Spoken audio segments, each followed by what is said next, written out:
18h, soyez les bienvenus dans cette édition du jeudi 13 avril. Au sommaire, nous reviendrons bien entendu sur cette 12e journée de mobilisation contre la réforme des retraites. Une journée particulière puisque ce vendredi, le Conseil constitutionnel rendra sa décision. Des décisions, ce citoyen de Compiègne a eu à en prendre sur le sujet de la fin de vie. Il a été tiré au sort, tout comme 184 autres personnes en France, pour participer à la Convention citoyenne qui s'est achevée au début du mois. Enfin, on se détendra à Fémoro où l'exposition Mine et une brique Lego démarre. Sous un aspect ludique, on apprend beaucoup du passé minier du site. À la veille de la décision du Conseil constitutionnel, la 12e journée de mobilisation contre la réforme des retraites était donc organisée ce jeudi à Fontenay-le-Comte à 16h, 17h30 pour Chaland, 18h pour les Sables d'Olonne.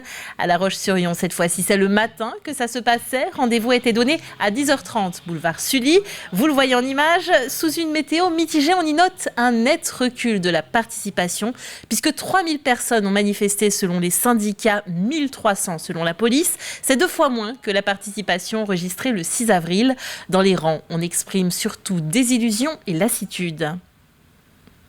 On n'a pas énormément d'attentes sur ce qui peut se passer. On connaît notre président, donc on sait ce qui se passera, mais bon, on doit être là. Donc c'est plus pour la démocratie qu'autre chose. On sait que ça ne changera pas le résultat, mais bon, voilà, on est là et on sera là jusqu'au bout. Se mettre en grève, il n'y a rien de naturel. Quitter son poste de travail, on est fonctionnaire, on est au service du public et quand on n'y est pas, ça nous pose des cas de conscience. Donc effectivement, on est fatigué d'autant de mobilisation. Et pour dire des choses justes, puisque c'est reconnu par l'ensemble des Français, donc c'est usant de devoir quitter son travail et en même temps manifester, tout ça est problématique. L'intersyndicale annonce un nouveau rassemblement une fois le verdict des sages annoncé. Rendez-vous est pris ce vendredi à 18h devant la préfecture de Vendée. Un nouveau visage pour le parti Reconquête en Vendée. Sandrine Delattre a annoncé hier soir sur Twitter être la nouvelle représentante du parti d'extrême droite d'Éric Zemmour dans le département. La candidate aux dernières législatives pour la 5e circonscription en Vendée succède à Éric Mauvoisin. Il pleut beaucoup ces derniers jours, mais est-ce suffisant pour recharger les stocks d'eau avant l'été ? Le comité de ressources en eau de Vendée a proposé un point sur l'état actuel des ressources. Doit-on s'inquiéter de prochaines restrictions ? Élément de réponse avec Agathe Poulet. Pour le moment, il n'y a pas d'inquiétude à avoir puisque tous les indicateurs sont au vert avec un taux de remplissage à 92,8%. Cependant, le comité du plan de ressources en eau demande aussi bien aux Vendéens qu'aux touristes à rester vigilants sur la consommation d'eau et à ne pas la gaspiller. Pour rappel, il existe 4 niveaux d'indicateurs en eau potable et non potable. Le premier, le seuil de vigilance. Le second, le seuil d'alerte. Puis vient ensuite l'alerte renforcée. Et enfin, le seuil de crise en dernier niveau maximal. Ces 4 niveaux définissent les 3 arrêtés cadres possibles en cas de sécheresse et qui peut être mis en place par le préfet. Certaines zones sont concernées comme le Marais Poitevin et la Sèvre nantaise. Durant cette première réunion, la quantité d'eau n'était pas le seul sujet important. Il y avait aussi l'enjeu de la qualité de l'eau et son cheminement qui ont été abordés. Rappelez-vous, l'année dernière, lors de la période de sécheresse, le littoral mais aussi l'île de Noirmoutier s'étaient retrouvés en insuffisance d'approvisionnement, ce qui a valu le transport d'eau sur plus d'une centaine de kilomètres de distance depuis Mervan et la nécessité de traiter au chlore pour assurer son utilisation. Le traitement au chlore provoque l'apparition de ce qu'on appelle les THM. Donc là, l'objectif, c'est de pouvoir traiter ces THM. Donc l'objectif, c'est de ne pas avoir déjà à transporter l'eau. Mais le réseau qui est celui de Vendéo permet ce transport. Mais il faudra aussi, et Vendéo s'y est engagé, il faut traiter l'eau ainsi transportée. Donc il y a des solutions qui ont été identifiées. Ça va représenter un coût supplémentaire, mais c'est la garantie indispensable pour avoir de l'eau de bonne qualité, parce que l'eau potable, c'est essentiel pour nous tous. Vous l'aurez compris, la quantité et la qualité de l'eau sont les priorités à maintenir avant la prochaine réunion du comité, qui est prévue dans plus d'1 mois et demi, si l'un des 4 niveaux n'est pas franchi d'ici là. La météo du mois d'avril sera donc décisive et on espère que la pluie sera toujours au rendez-vous. Merci Agathe Poulet. Au début du mois étaient rendues les conclusions de la Convention citoyenne sur la fin de vie. 184 personnes tirées au sort ont ainsi été invitées à se pencher sur la question et exprimer leur point de vue sur le sujet. Une expérience et un exercice démocratique inoubliable pour Vulfran, l'un des 2 Vendéens engagés dans le processus. Alix Lanos l'a rencontré à Comquier. Faire quelque chose justement, on va dire, c'est un peu pompeux de dire ça, mais pour le pays, participer, c'était quelque chose de grandiose. C'est quand même une chance. C'est une des raisons pour laquelle j'ai surtout accepté. C'est parce que c'était un acte démocratique avant tout. Vulfran Collignon ne s'était jamais particulièrement interrogé sur la question de la fin de vie. C'est donc sans a priori, après avoir été tiré au sort, qu'il accepte de participer à la Convention citoyenne pilotée par le CESE, le Conseil économique, social et environnemental.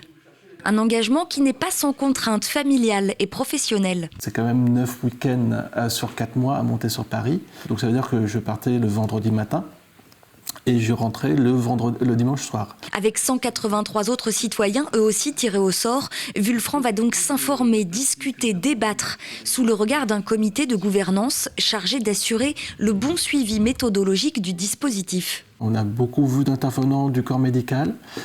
On a reçu aussi les membres, les représentants des différentes religions. Donc déjà beaucoup d'informations, beaucoup de papiers à lire aussi. Et tout ça, c'est toujours par groupe de 30, qu'on peut subdiviser en groupe de 10, qui sont de temps en temps subdivisés en groupe de 3. Et à chaque session, dans une convention, on a toujours été remélangé, rebrassé. Donc en fait, on a eu toujours un brassage d'idées. Après la phase d'appropriation du sujet vient celle des débats et de la délibération, toujours encadrée par des animateurs du CESE. Des échanges qui, malgré l'extrême sensibilité du sujet, restent calmes et posés. On a tous été hyper respectueux des uns des autres. On parlait tous, chacun son tour, on levait la main. Comme à l'école. À 184, même avec des idées totalement opposées, on pouvait se respecter totalement et s'écouter. Après 27 journées de réunion et 4 mois de réflexion, la Convention citoyenne a rendu ses conclusions, aussi riches que nuancées, le 2 avril dernier. Un rapport final dans lequel elle se prononce en faveur notamment du développement des soins palliatifs et de l'ouverture, sous condition, du suicide assisté et de l'aide active à mourir. Les maths, c'est aussi de l'histoire. Le lycée Truffaut de Challans organisait une matinée de conférences à destination des élèves de seconde sur l'historique des mathématiques. L'objectif, c'est de parler des maths autrement pour donner envie aux lycéens de se lancer dans les carrières scientifiques et de démystifier cette voie, et particulièrement auprès des jeunes filles qui sont encore très peu nombreuses à choisir ces voies scientifiques. Il s'agit de donner aux élèves une autre dimension des mathématiques, de voir que les mathématiques, ce n'est pas qu'un cours, c'est aussi une histoire, de les faire vivre à travers le temps et que les notions qu'ils rencontrent, en fait, procèdent de plusieurs centaines d'années, des gens qui ont travaillé très longtemps dessus, et que là où ils en sont rendus actuellement avec des choses très théorisées, en fait, ont mis plusieurs dizaines, voire plusieurs centaines d'années à se construire. Et de montrer aux élèves que les mathématiques, ce n'est pas qu'un cours, c'est aussi quelque chose qui est vivant aussi à l'extérieur de la salle de classe. Allez, on termine ce journal avec une idée de sortie en famille pour les vacances de Pâques. Le centre minier de Fémoro renouvelle l'expérience Mine et une brique Lego. Une exposition pour découvrir ou redécouvrir les 130 années de charbonnage en plein bocage vendéen grâce au célèbre petit bonhomme jaune. Le public pourra découvrir 14 maquettes à travers 3 univers différents. Cyril Guillet nous ramène en enfance.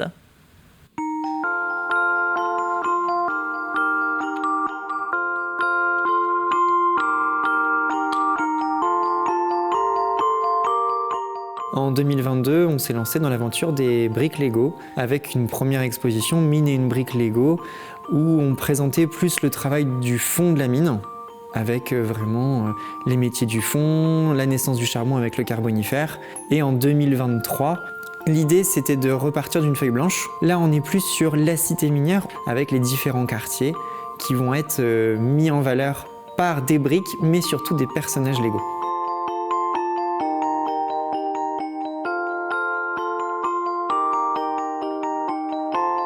Avec cette architecture art déco, l'Hôtel des Mines, créé en 1918, était le lieu de toutes les fêtes et manifestations vraiment ici à Fémoro.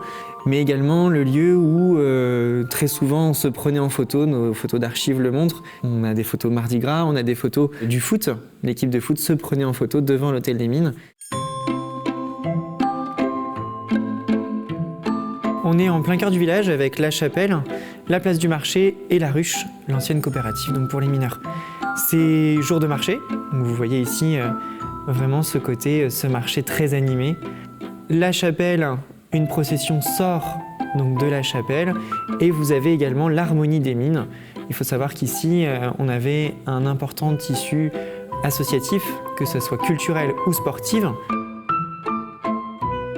Cette grosse maquette représente vraiment le parc de la verrerie. Et dans ce parc, on a cette verrerie créée en 1836 qui produisait bouteilles, cloches de jardin et bocaux, plus d'1 million de bouteilles par an. On a eu ici sur Fémoro, certes, l'extraction du charbon, mais de nombreuses entreprises se sont formées autour.